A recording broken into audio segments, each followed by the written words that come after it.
नमस्कार साथियों, कैसे हो आप सभी। उम्मीद करता हूं कि बहुत ही अच्छे होंगे, स्वस्थ होंगे और आप सभी की पढ़ाई भी बहुत ही अच्छी चल रही होगी। प्यारे बच्चों, आज का क्लास आप सभी बच्चों के लिए बहुत ही ज्यादा इंपॉर्टेंट है, क्योंकि आज के क्लास में हम लोग पढ़ने वाले हैं 12th क्लास के बायोलॉजी का 70 मोस्ट इंपोर्टेंट ऑब्जेक्टिव क्वेश्चन। और आज के इस क्लास से बहुत सारा प्रश्न आपके बोर्ड परीक्षा में देखने को मिलेगा। तो बच्चा पार्टी, आज के क्लास को आप सभी बिल्कुल ध्यान से देखिएगा और आज के क्लास में दिए जाने वाले बायोलॉजी के इस 70 ऑब्जेक्टिव को आप लोग अच्छे से याद भी करते चलिएगा। ओके, चलिए फिर क्लास को स्टार्ट करते हैं। सारे बच्चे हमारे साथ चैट सेक्शन में आंसर को भी लगाते चलिएगा, जिससे कि आपको पता चलेगा कि इस 70 ऑब्जेक्टिव में आपको पहले से कितना याद था। देखिए, पहला नंबर सवाल आपके सामने है, लगाते चलना चैट सेक्शन में आंसर को। देखिए, पहला नंबर सवाल कह रहा कि निम्न में से कौन उभयलिंगी पादप नहीं है। अब आपको बताना है निम्नलिखित में कौन सा है जो उभयलिंगी नहीं यानी कि एक लिंगी है। बताओ, क्या वो पपीता है, सरसों है,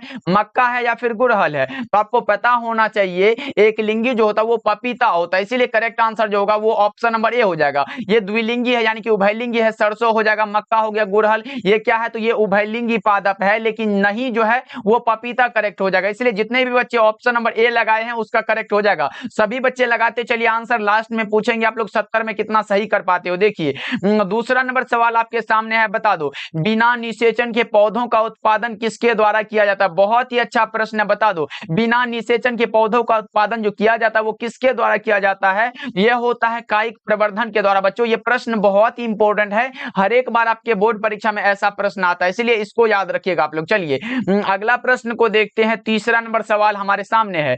तीसरा नंबर सवाल कह रहा है ये परिवर्तन जो लार्वा को वयस्क में परिवर्तित कर देते हैं क्या कहलाते हैं। ये परिवर्तन जो लार्वा को वयस्क में परिवर्तित होते हैं वो क्या कहलाते हैं, बता दो आप लोग फटाफट से। 3 का करेक्ट आंसर, तो ये कायांतरण कहलाते हैं। क्या कहलाते हैं बच्चों, कायांतरण। इसीलिए ऑप्शन नंबर सी को लगा लो। बहुत ही अच्छा प्रश्न है और बहुत ही अच्छा आंसर भी है, ऑप्शन नंबर सी लगा लो। चलिए सभी बच्चे आंसर को लगाते चलना है और क्लास को लाइक करते चलना। जितने भी बच्चे नए नए जुड़े हो हमारे साथ, तो सब्सक्राइब करके आप हमारे साथ डेली क्लास भी कर सकते हो। देखिए, जो फोर्थ नंबर सवाल कर निम्न में से किसमें बाह्य निषेचन यानी कि एक्सटर्नल फर्टिलाइजेशन किसमें होता है, ये पूछा गया आप लोगों से। तो मैं बता दूं, एक्सटर्नल फर्टिलाइजेशन जो होता है वो मेढक में होता है। किसमें होता है बच्चों, फ्रॉग में होता है। इसलिए सही जवाब ऑप्शन नंबर ए हो जाएगा। याद रखिएगा, ये भी प्रश्न कई बार आपके बोर्ड परीक्षा में पूछा गया है। अगला प्रश्न हमारे सामने 5वां नंबर सवाल है, मनुष्य के युग्मकों में गुणसूत्रों की संख्या कितनी होती है। बहुत इंपॉर्टेंट प्रश्न है, बता दो बच्चों मनुष्य के युग्मकों में गुणसूत्रों की संख्या कितनी होती है। हमने बताया है कौन सा गेमीट जो होता है, युग्मक जो होता है वो हमारा क्या होता है, हैप्लॉइड होता है। मेल गेमिट भी हैप्लॉइड होता है और फीमेल गेमिट भी हैप्लॉइड होता है, यानी कि एन और क्या एन, यानी कि मेल गेमिट और फीमेल गेमिट दोनों मिलके यानी कि जब फर्टिलाइजेशन करता है तो हमारा 2n यानी कि जायगोट का निर्माण होता है। किसका होता है बच्चा पार्टी, जायगोट का होता है, ये भी याद रखोगे। और जायगोट जो हमारा क्या होता है, ये डिप्लोइड यानी कि 2n होता है। अभी पूछा गया मनुष्य के युग्मकों में गुणसूत्रों की संख्या कितनी है, हैप्लॉइड हो गया, इसलिए 23 हो जाएगा। इसका जोड़ा कर लेंगे तो ये हमारा क्या हो जाएगा, 46 हो जाता है। लेकिन यहाँ जोड़ा के लिए यानी कि मनुष्य के युग्मकों में गुणसूत्रों की संख्या पूछा गया, इसलिए करेक्ट आंसर जो होगा वो ऑप्शन भी हमारा बिल्कुल सही हो जाएगा। याद रखिएगा आप लोग। चलिए अगला प्रश्न को देखते हैं। 6 नंबर सवाल हमारे सामने है, मुकुलन द्वारा जनन किसमें होता है। बहुत इंपॉर्टेंट प्रश्न है, मुकुलन के द्वारा जो जनन होता है वो किसमें होता है, तो वो होता है यीस्ट में। किसमें होता है बच्चों, यीस्ट में होता है। बहुत ही बार ये प्रश्न पूछा गया आपके बोर्ड परीक्षा में। चलिए 7 नंबर सवाल हमारे सामने ऐसा प्रश्न है, इनमें से कौन सा फल है जो कूट फल है। बताएंगे आप सभी निम्नलिखित में कौन सा फल है जो कूट फल है। क्या वो आम है, नींबू है, धान है या फिर सेब है। तो सेब हो जाएगा करेक्ट आंसर। कूट फल हमारा क्या कहलाता है, सेब। ऑप्शन नंबर डी बिल्कुल सही हो जाएगा। मात्र 70 ऑब्जेक्टिव है, सभी बच्चे सभी प्रश्नों को याद जरूर करेंगे। ओके जी, बच्चा पार्टी आप हमारे बात को मानते हो, ये मैं मानता हूं, इसलिए सभी प्रश्नों को याद कर लो। मैं बोल रहा हूं बहुत इंपॉर्टेंट है। देखो बच्चा पार्टी 8 नंबर सवाल कर रहा है, भ्रूणकोश की सेंट्रल कोशिका कौन है। भ्रूणकोश की जो सेंट्रल कोशिका है वो है सेकेंडरी न्यूक्लियस, यानी कि ऑप्शन नंबर बी में जो दिया गया है द्वितीय केंद्रक, यही हमारा करेक्ट आंसर है। इसलिए बी को जितने भी बच्चे लगाए हो उसका करेक्ट हो जाएगा। 9 नंबर सवाल की ओर बढ़ते हैं बच्चा पार्टी। 9 नंबर सवाल का रहा है, पराग भित्ति होती है। पराग भित्ति जो होती है वो क्या होती है, ये होता है द्विस्तरीय। क्या होता है बच्चा पार्टी, 2 लेयर्ड होता है, इसलिए सही जवाब हमारा ऑप्शन बी हो जाएगा। पराग भित्ति जो होती है वो द्विस्तरीय होती है। अगला प्रश्न को देखिए, 10 नंबर सवाल है, किसने सिद्ध किया कि कोशिका टोटीपोटेंट होती है। ये किसने सिद्ध किया कि कोशिका टोटीपोटेंट यानी कि की संपूर्णता होती है, तो ये होता है स्टीवार्ड ने क्या था, करेक्ट आंसर हमारा ऑप्शन नंबर डी हो जाएगा। ऑप्शन नंबर डी को लगा सकते हो, करेक्ट हो जाएगा बच्चों। चलिए 11 नंबर सवाल हमारे सामने है। 11 नंबर सवाल कर गेहूं में परागण किसके द्वारा होता है? इतना आसान सा प्रश्न है बच्चों, लगा दो। गेहूं में हो, मक्का में हो, धान में, इन सब में क्या होता है? वायु के द्वारा परागण होता है बच्चा पार्टी। इसीलिए करेक्ट आंसर हमारा ऑप्शन ए हो जाएगा। सभी बच्चे याद रखिएगा, यह भी प्रश्न पूछा गया आपके बोर्ड परीक्षा में। चलिए 12 नंबर सवाल कर रहा है, एक प्रारूपिक आवृत्तबीजी भ्रूणकोश होता है वो प्राय कितने कोशिकीय होता है? 7 कोशिकीय होता है। क्या होता है बच्चों? 7 कोशिकीय होता है। करेक्ट आंसर डी हो जाएगा। एक प्रारूपिक आवृत्तबीजी भ्रूणकोश जो होता है वो 7 कोशिकीय होता है, याद रहेगा। चलिए 13 नंबर सवाल हमारे सामने है। 13 नंबर सवाल कह रहा है, निम्नलिखित में से कौन भारी मात्रा में प्रोजेस्टेरोन को स्रावित करता है? कौन सा है बता दो आप लोग। निम्नलिखित में कौन है जो भारी मात्रा में प्रोजेस्टेरोन का स्रावित करता है? तो वो हमारा कॉर्पस ल्यूटियम होता है। अब आपको पहचानना है कि इनमें कौन सा है कॉर्पस ल्यूटियम, तो उसी का हिंदी होता है पित्त पिंड होता है बच्चों। ऑप्शन सी हमारा बिल्कुल सही हो जाएगा। याद रखना ये प्रश्न बहुत इंपॉर्टेंट है, लेकिन घुमा फिरा के हर एक बार आ ही जाता है ऐसा प्रश्न, इसीलिए इसको भूलना नहीं है। देखो यहाँ पे इंग्लिश में कॉर्पस ल्यूटियम भी दिया गया है, इसलिए याद रखिएगा आप लोग। चलिए अगला प्रश्न को देखिए। 14 नंबर सवाल कर रहा है, कोशिकीय अवस्था में भ्रूण क्या कहलाता है? कोशिकीय अवस्था में भ्रूण जो कहलाता है वो मोरुल्ला कहलाता है। क्या कहलाता है बच्चों? मोरुल्ला कहलाता है। करेक्ट आंसर हमारा ऑप्शन नंबर बी हो जाएगा। सभी बच्चे याद रखिएगा, कोशिकीय अवस्था में भ्रूण जो कहलाता है वो मोरुल्ला कहलाता है, याद रहे आप लोगों को। चलिए 15 नंबर सवाल हमारे सामने है, बता दो। 15 नंबर सवाल कर रहा है, सर्टोली कोशिका सहायक है किसमें? सर्टोली कोशिका जो सहायक होता है वो किसमें सहायक होता है ये पूछा गया है। तो ये सहायक होता है शुक्राणुओं के परिपक्वन में। राइट आंसर हमारा जो होगा वो ऑप्शन नंबर सी बिल्कुल सही जवाब हो जाएगा। ओके चलिए 16 नंबर सवाल हमारे सामने है, बता दो जिबरेलिन क्या है? जिबरेलिन बता दो भाई क्या है? तो जिबरेलिन एक प्रकार का हार्मोन है। राइट आंसर हमारा क्या होगा? ऑप्शन नंबर ए बिल्कुल सही हो जाएगा, याद रहेगा बच्चा पार्टी। चलिए 17 नंबर सवाल की ओर बढ़ते हैं। ये रहा हमारे सामने प्रश्न, बता दो स्त्रियों में रजोनिवृत्ति की उम्र क्या होती है? स्त्रियों में जो रजोनिवृत्ति की उम्र होती है वो होती है 45 से 55 के बीच होता है, और जो माना जाता है वो 50 माना जाता है, इसलिए करेक्ट आंसर हमारा ऑप्शन नंबर सी हो जाएगा। 50 वर्ष माना जाता है। ओके चलिए आगे बढ़ते हैं। 18 नंबर सवाल है। 18 नंबर सवाल जो है आपके सामने है, जननांग मस्सा किनके द्वारा फैलने वाला एसटीडी है? बता दो सभी बच्चे, जननांग मस्सा जो है वो किसके द्वारा फैलने वाला एसटीडी है, यानी कि सेक्सुअली ट्रांसमिटेड डिजीज होता है। तो बता दो किसके द्वारा होता है? तो ये पेपिलोमा विषाणु के कारण होता है, इसलिए करेक्ट आंसर हमारा ऑप्शन सी हो जाएगा। चलिए आगे बढ़ते हैं। अगला प्रश्न हमारे सामने 19 नंबर सवाल है, मादा में मुख्य गर्भ निरोध किसे रोकती है? किसको रोकती है ये पूछा गया आप लोगों से। ये अंडोत्सर्ग को रोकती है, यानी कि ओव्यूलेशन को रोकती है। राइट आंसर हमारा ऑप्शन नंबर ए हो जाएगा बच्चा पार्टी, याद रखिएगा आप लोग। चलिए 20 नंबर सवाल की ओर बढ़ते हैं। 20 नंबर सवाल कह रहा है, प्रथम मानव जनसंख्या विस्फोट का कारण क्या हुआ था? वो कृषि था। क्या था बच्चा पार्टी? एग्रीकल्चर था। करेक्ट आंसर आपका क्या होना चाहिए? ऑप्शन ए आपका सही हो जाएगा। तो सभी बच्चों को क्या करना है? याद रखना। चलिए 21 नंबर सवाल हमारे सामने कुछ ऐसा आया, मानव जनसंख्या वृद्धि क्या है? हाँ ये प्रश्न बहुत इंपॉर्टेंट है। मानव की जो जनसंख्या वृद्धि है वो क्या है? लॉग है, या फिर स्थिर है, या फिर एक्सपोनेंशियल है, या इनमें से कोई नहीं? बता दो 21 का करेक्ट आंसर आप लोग क्या लगाओगे? लॉग मतलब क्या होता है? सुनिश्चित, मतलब ये मानव की जो जनसंख्या बढ़ रही है ये सुनिश्चित थोड़ी ना है भाई। जनसंख्या इतना स्पीड में बढ़ रहा है, ये सुनिश्चित कैसे हो सकता है? तो ये हमारा गलत हो जाएगा। ये स्थिर भी नहीं, रुका हुआ कैसे हो सकता है? ये भी नहीं है। एक्सपोनेंशियल यानी कि एक्स स्क्वायर के तेजी से बढ़ रहा है, ये पता है क्या? नहीं पता, मतलब इतना तेजी से बढ़ रहा है, तो ये भी नहीं हो सकता। इसलिए करेक्ट आंसर हमारा क्या होगा? ऑप्शन नंबर डी हो जाएगा। बिल्कुल सही आंसर है, क्योंकि मानव की जो जनसंख्या बढ़ रही है अभी बहुत बढ़ रही है, इसलिए इसको अभी ये इसमें व्यक्त नहीं किया जा सकता। चलिए आगे बढ़ते हैं। 22 नंबर सवाल है। 22 नंबर सवाल जो आपके सामने है, बता दो मेंडल ने कितने लक्षणों का अध्ययन किया था? मेंडल ने 7 लक्षणों का अध्ययन किया था, आपको पता होना चाहिए बच्चों। ऑप्शन सी हमारा करेक्ट हो जाएगा। 22 का सी जितने भी बच्चे लगाए हो क्या होगा? तो सही हो जाएगा। 23 नंबर सवाल कर पृथक्करण के सिद्धांत को और क्या कहते हैं? पृथक्करण के सिद्धांत को और क्या कहते हैं बच्चा पार्टी? लगा दो 23 का करेक्ट आंसर सभी बच्चे। इसे हम लोग बोलते हैं युग्मकों की शुद्धता का नियम। क्या बोलते हैं बच्चों?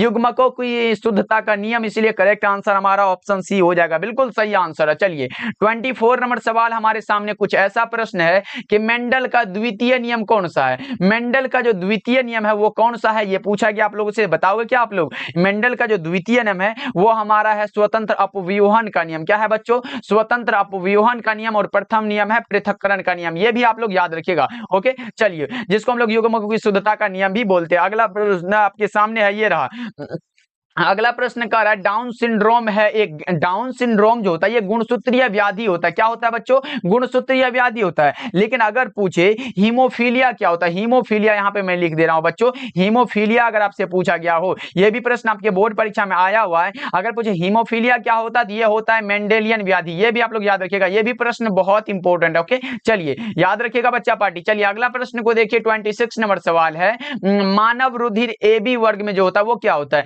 मानव रुधिर ए बी वर्ग में जो होता है एंटीबॉडी अनुपस्थित होते हैं। करेक्ट आंसर हमारा बी हो जाएगा, antibodies are absent. Correct answer B हो जाएगा। अगला प्रश्न हमारे सामने 27 नंबर सवाल है, मनुष्य यानी कि पुरुष में गुणसूत्र की संख्या कितनी होती है? पुरुष के लिए अगर बात हो तो आप बता दो 27 का करेक्ट आंसर आप लोग क्या लगाओगे? पुरुष का अगर बात हो तो वो हमारा क्या होता है? 44 प्लस एक्स वाई होता है। 44 प्लस एक्स वाई ये पुरुष के लिए होता है, और 44 प्लस जो एक्स एक्स होता है, 44 प्लस जो एक्स एक्स होता है वो किसके लिए? स्त्री के लिए होता है। इसलिए पुरुष के लिए करेक्ट आंसर हमारा ऑप्शन नंबर बी हो जाएगा बच्चों, लगा सकते हो आप लोग। चलिए आगे बढ़ते हैं।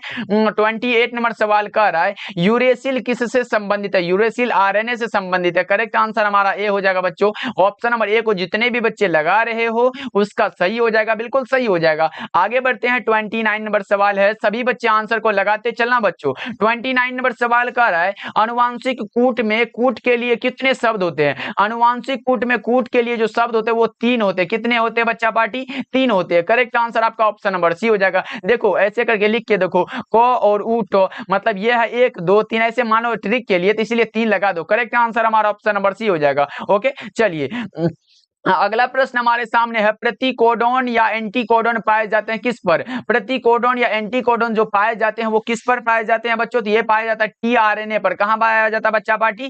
टीआरएनए पर। Correct answer option number B हो जाएगा। अगला प्रश्न हमारे सामने 31 नंबर सवाल है, डीएनए इनमें से किसका एक अनुवांशिक पदार्थ है? बहुत ही अच्छा प्रश्न। डीएनए जो है इनमें से किसका एक अनुवांशिक पदार्थ है? तो ये है बैक्टीरियोफेज का। राइट आंसर हमारा ऑप्शन नंबर कौन सा होगा? बी हो जाएगा, बिल्कुल सही आंसर है, याद रखना आप सब। चलिए 32 नंबर सवाल की ओर बढ़ते हैं, फटाफट से हम लोग कर लेते हैं भाई, एक भी हम आपका समय वेस्ट नहीं करना चाहते हैं क्योंकि आपके सामने बहुत ही कम समय बचा और एग्जाम की तैयारी भी बहुत करना। देखो आरएनए से डीएनए जो बनता है उसे क्या कहते हैं? आरएनए से जो डीएनए बनता है उसे हम लोग क्या बोलते हैं? ये पूछा गया आप लोगों से तो बता दो। इसे हम लोग बोलते हैं कंप्लीमेंट्री डीएनए, यानी कि सी डीएनए जिसको बोलते हैं complementary DNA. Option number D हमारा करेक्ट हो जाएगा। ये सी का मतलब हो गया कंप्लीमेंट्री और डीएनए तो आपके पास है ही। चलिए 33 नंबर सवाल है, 33 नंबर सवाल कर रहे हैं, देखो सैटेलाइट डीएनए निम्नांकित में किसका एक उपयोगी साधन है? सैटेलाइट डीएनए, ये भी प्रश्न कई बार आपके बोर्ड परीक्षा में पूछा गया, लेकिन कई रूपों में पूछा जाता है, एक बार हर एक बार बदल बदल के। देखो सैटेलाइट डीएनए निम्नलिखित में किसका उपयोगी साधन होता है? यह होता है फोरेंसिक विज्ञान का। किसका बच्चों? फोरेंसिक विज्ञान का, जो कि देखो यहाँ पे दिया गया विधि विज्ञान, वही बात होता है। करेक्ट आंसर हमारा बी हो जाएगा। एक बार दिया गया था फोरेंसिक विज्ञान हिंदी में भी और इंग्लिश में भी, यहाँ पे देख लो फोरेंसिक साइंस यहाँ पे दिया गया है, इसलिए करेक्ट आंसर हमारा ऑप्शन नंबर बी हो जाएगा। 34 नंबर सवाल जो है आपके सामने है, समकार्य संरचनाएं किसके परिणाम स्वरूप है? समकार्य संरचनाएं जो है वो किसके परिणाम स्वरूप होता है? वो अभिसारी विकास के, किसके? अभिसारी विकास के परिणाम स्वरूप है। करेक्ट आंसर ऑप्शन बी हो जाएगा। चलिए 35 नंबर सवाल को देखिए बच्चों, क्या कर रहा है, जावा कपी मानव की कपाल क्षमता कितनी थी? 900 सीसी। क्या है बच्चा पार्टी? 900 सीसी थी। करेक्ट आंसर आपका ऑप्शन नंबर ए हो जाएगा, बिल्कुल सही आंसर हो जाएगा। करेक्ट आंसर आप ए लगा सकते हो। चलिए अगला प्रश्न हमारे सामने 36 नंबर सवाल है, प्रथम स्तनपाई किस युग में दिखाई दिया? बता दो आप लोग, प्रथम स्तनपाई जो वो किस युग में दिखाई दिया था? तो वो ट्राइएसिक में, यानी कि त्रिएसिक हो जाएगा। करेक्ट आंसर हमारा ऑप्शन नंबर बी हो जाएगा। ये हाल फिलहाल ही आपके बोर्ड परीक्षा में आया हुआ प्रश्न है। चलिए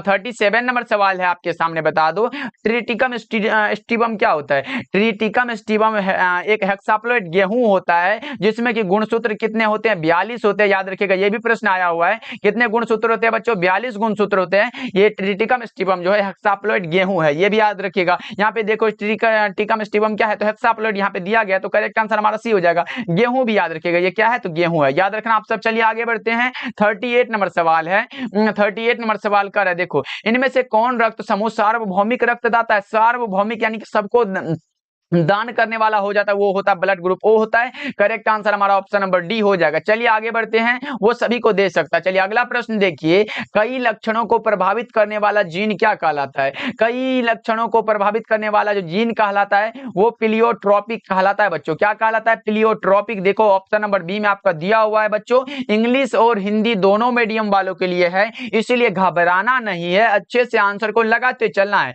वैसे तो लास्ट में हम पूछेंगे आप लोग 70 में कितना सही कर पाए हो। देखिए सच सच बताना। 40 नंबर सवाल कह रहा है सैटेलाइट डीएनए एक उपयोगी साधन है, वही प्रश्न पूछा गया फोरेंसिक विज्ञान वाला। देखो यहाँ ऑप्शन नंबर सी में दिया गया। देखो ऐसा ही प्रश्न पूछा जाता है घुमा फिरा के, लेकिन आंसर हमारा वही हो जाता है, इसलिए बच्चों याद रखिएगा। चलिए आगे बढ़ते हैं।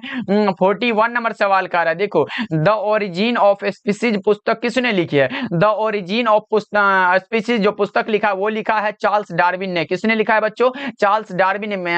करेक्ट आंसर हमारा ए हो जाएगा। आगे बढ़ते हैं 42 नंबर सवाल कह रहा है, देखो जीवन की रासायनिक उत्पत्ति का सिद्धांत जो है वो किसके द्वारा बतलाया गया? बहुत ही अच्छा प्रश्न, बता दो जीवन की रासायनिक उत्पत्ति का सिद्धांत जो है वो किसके द्वारा बतलाया गया था, ये पूछा गया आप लोगों से। ये बतलाया गया था, आपको पता होगा, ये बतलाया गया था ओपेरिन एवं होल्डन के द्वारा। करेक्ट आंसर हमारा बी हो जाएगा। लेकिन एक बात और भी याद रखिएगा, इस सिद्धांत को हम लोग ओपेरिन होल्डन परिकल्पना के नाम से भी जानते हैं, ये भी आप लोग याद रखिएगा। आगे बढ़ते हैं 43 नंबर सवाल है। 43 नंबर सवाल कर है क्रमिक विकास में किसका योगदान है? क्रमिक विकास में क्रॉस पोलिनेशन का योगदान है। किसका है बच्चों? क्रॉस पोलिनेशन यानी कि पर परागन का, याद रखिएगा आप लोग। लेकिन बच्चों 2 नंबर के लिए स्वपरागन और पर परागन भी बहुत इंपॉर्टेंट होता है, और कायिक प्रवर्धन का और संकरण, ये चारों का डिफिनेशन आप लोग जरूर याद कर लेना। ओके चलिए 44 नंबर सवाल कर रहा है निम्नलिखित में से किसकी प्रचुरता जो है कोलेस्ट्रम में होती है? बता दो आप लोग निम्नलिखित में क्या कौन है जिसकी प्रचुरता कोलेस्ट्रम में होती है? वो हमारा क्या होता है ये पूछा गया आप लोगों से, बता दो। 44 का ये होता है इम्यूनोग्लोबुलिन ए होता है, इसलिए करेक्ट आंसर हमारा ए हो जाएगा, यानी कि IgA जिसको बोलते हैं, जिसको हम लोग फुल रूप देते हैं इम्यूनोग्लोबुलिन ए होता है। करेक्ट आंसर ए हो जाएगा, याद रखिएगा आप लोग। चलिए आगे बढ़ते हैं, अगला प्रश्न हमारे सामने है 45 नंबर सवाल, बूंद संक्रमण क्या है? बूंद संक्रमण जो होता है वो क्या होता है ये पूछा गया। सिफिलिस है, टेटेनस है, टाइफाइड है या फिर निमोनिया? ये एक प्रकार का निमोनिया है। करेक्ट आंसर डी हो जाएगा। 45 का डी बिल्कुल सही हो जाएगा। 46 नंबर सवाल हमारे सामने ऐसा आया, देखो 46 नंबर सवाल है फाइलेरिया रोग का वाहक कौन है? फाइलेरिया रोग जो है वो किसके द्वारा होता है ये पूछा गया आप लोगों से, बता दो 46 का, तो वो हमारा हो जाता है एमादा एनोफिलिस मच्छर के द्वारा।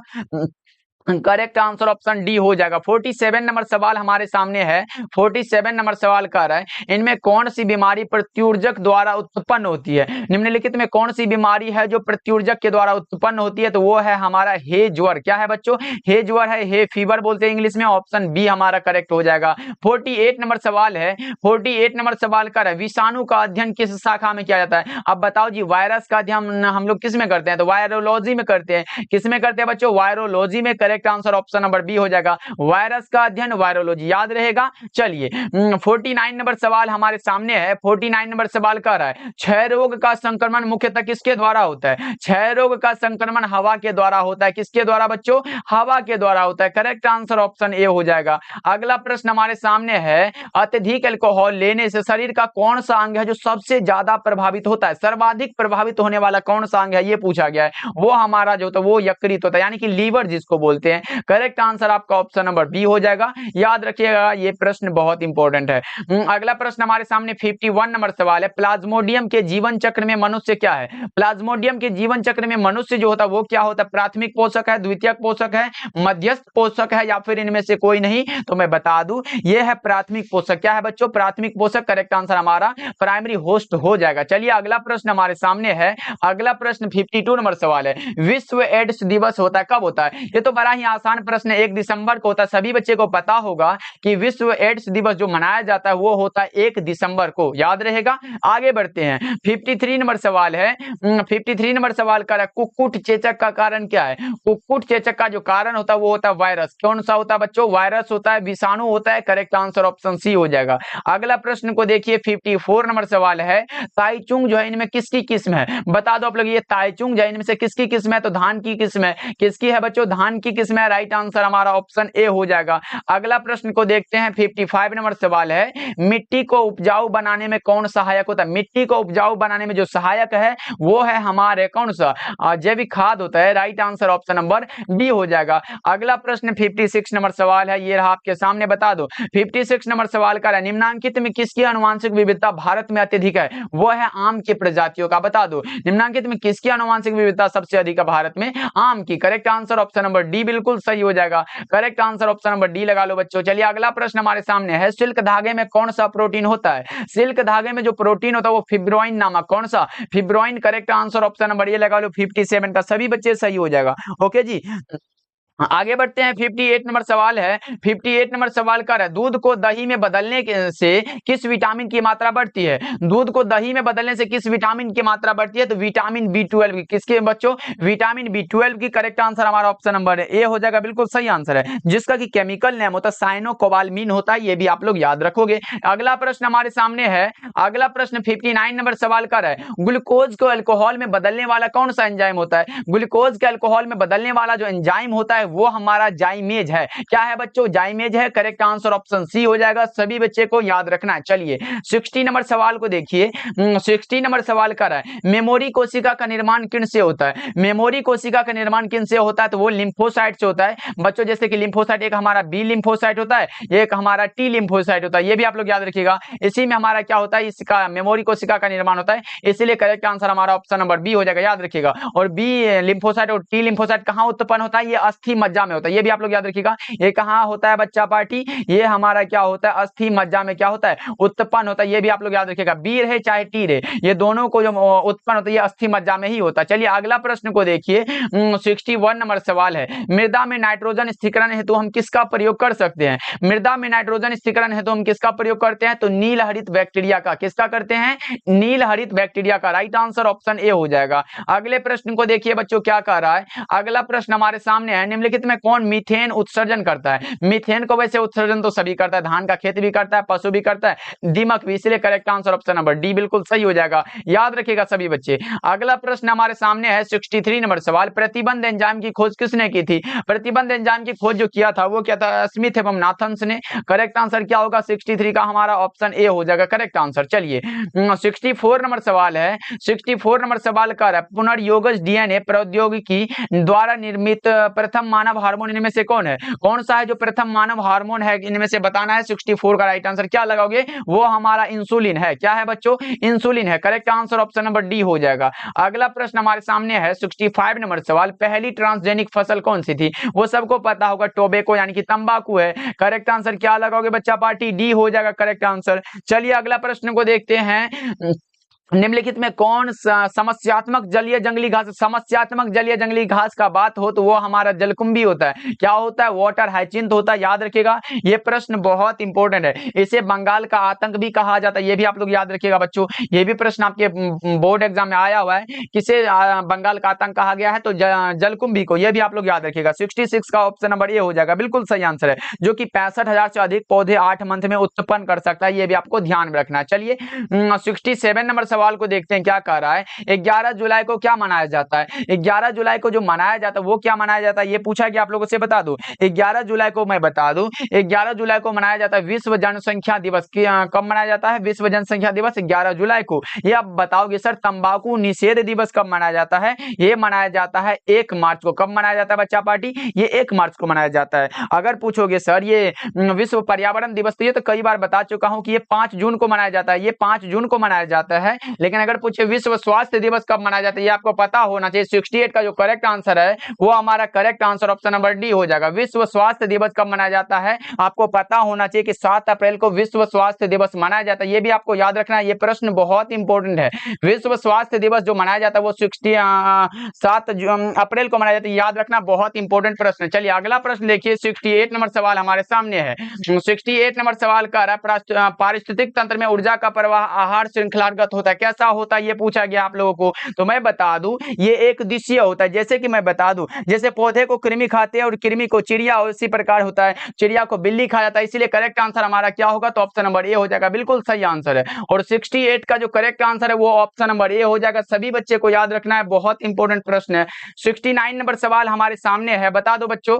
69 नंबर सवाल का निम्न में से कौन आहार श्रृंखला का सही क्रम है, ये पूछा गया आप लोगों से। आहार श्रृंखला का जो सही क्रम होता है वो कौन सा होता है, तो देखो यहाँ घास को बकरी और बकरी को शेर, यही तो हमारा सही जवाब है। ऑप्शन नंबर कौन सा होगा, तो ऑप्शन नंबर बी हमारा बिल्कुल सही हो जाएगा। सभी बच्चे को ये भी प्रश्न याद रखना। चलिए 70 नंबर सवाल को देखिए। 70 नंबर सवाल कर रहा है द्वितीयक उत्पादकता से कौन संबंधित है, द्वितीयक उत्पादकता से संबंधित है वो है शाकाहारी। करेक्ट आंसर हमारा क्या होगा, ऑप्शन नंबर बी बिल्कुल सही हो जाएगा। सभी बच्चे याद रखिएगा 70 का जो राइट आंसर होगा वो ऑप्शन नंबर बी आपका सही हो जाएगा। सभी बच्चे को याद रखना। ओके चलिए आज के क्लास में हम लोगों ने किया 70 ऑब्जेक्टिव को, जो आपके बोर्ड परीक्षा के लिए बहुत ही ज्यादा इंपॉर्टेंट होता है। इसलिए सभी बच्चे इस प्रश्न को जरूर याद कर लीजिएगा। ओके मिलते हैं फिर अगले क्लास में बच्चों।